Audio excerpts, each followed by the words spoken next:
Oke, baik teman-teman semua, di sini saya dapat telepon Anda dengan NPM 2412011034. Pada kesempatan kali ini, saya akan menjelaskan tentang sistematika hukum perdata.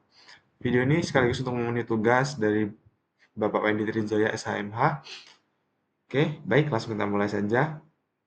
Yang pertama ya, ini menurut ilmu pengetahuan. Menurut ilmu pengetahuan, sistematika hukum perdata dibedakan menjadi 4, yakni hukum tentang orang, hukum kekeluargaan, hukum harta kekayaan, dan hukum warisan.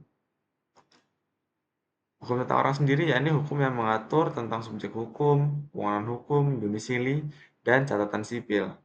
Selanjutnya ada hukum keluarga, yakni adalah peraturan yang timbul karena adanya perkawinan, hubungan antara orang tua dan anak, atau antara wali dengan anak, dan hubungan orang yang diletakkan di bawah pengampuannya. Selanjutnya, terdapat hukum harta kekayaan, yakni suatu ketentuan hukum yang menyangkut hak dan kewajiban yang memengaruhi nilai uang. Hukum ini atau hukum harta kekayaan ini dibedakan menjadi dua, yakni hukum kekayaan mutlak dan relatif. Hukum harta kekayaan mutlak adalah suatu ketentuan yang mengatur tentang hak-hak kebendaan dan barang-barang yang tidak berwujud. Sementara di sisi lain, hukum kekayaan relatif adalah ketentuan yang mengatur utang piutang atau yang timbul karena adanya sebuah perjanjian.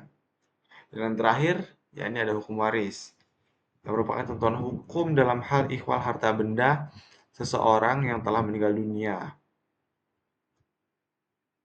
Oke, baik. Kita move ke selanjutnya. Ya, ini sistematika hukum perdata yang kedua, ya ini berdasarkan Kitab Undang-Undang Hukum Perdata. Berdasarkan Kitab Undang-Undang Hukum Perdata, pada awalnya sistematika ini dibagi ke dalam 4 buku, yakni di mana buku pertama berisi tentang hukum orang, buku kedua tentang hukum benda, dan buku ketiga tentang hukum perikatan, serta buku keempat tentang pembuktian dan daluarsa. Namun, teman-teman, dalam perkembangannya, sistematika ini mengalami perubahan karena dianggap tidak statis dengan keadaan yang terjadi di Indonesia. Perubahan tersebut diundangkan pada tanggal 3 Desember 1987 melalui Statsblad nomor 590 dan mulai berlaku pada 1 April 1988. Perubahan ini merupakan hasil dari perkembangan doktrin dan kebutuhan sistem hukum di Indonesia sendiri, yakni sistem hukum nasional untuk menyesuaikan dengan dinamika masyarakat Indonesia. Setelah ada perubahan, bentuknya menjadi seperti ini, yakni buku pertama tentang hukum orang dan keluarga, buku kedua tentang badan hukum, buku ketiga tentang hak kebendaan, buku keempat tentang perikatan, dan buku kelima tentang daluarsa.